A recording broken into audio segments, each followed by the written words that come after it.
Hey everyone, welcome back to another quick how-to. In this video, we're going to show you how you can set up Shopify payments without SSN.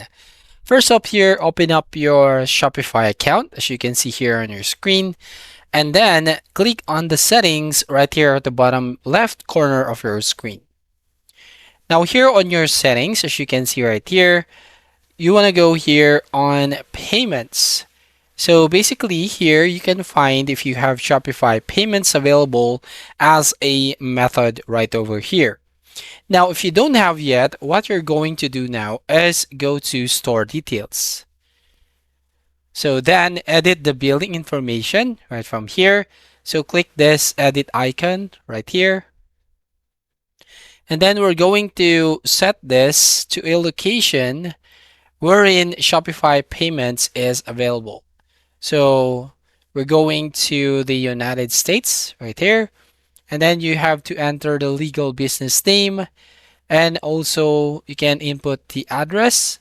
So for example, here I'm going to select this address and then the apartment, city, state, and zip code. So there you have it. And once done, click on the save button at the bottom right hand corner. Then once done, go back to the payment section.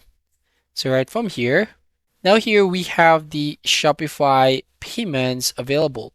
So we can now go and click on activate Shopify payments. And then here on the next page, it will ask you then for a business type, right?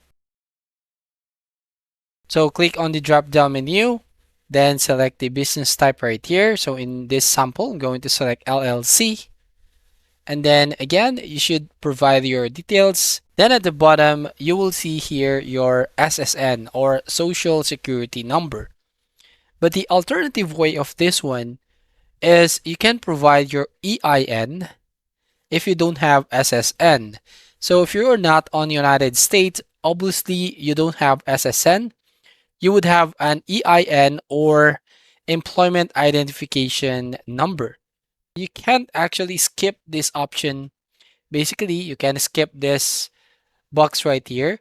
But if you're going to skip this one, then you will not be approved by the Shopify because this is for legal purposes. So what you're going to do is you just need to provide the EIN if you don't have SSN. So as you can see here in business details, it will then asking you here either SSN or EIN. So basically you should have to enter EIN instead of SSN. So that's all. Thank you for watching. Please like and subscribe and see you on the next video.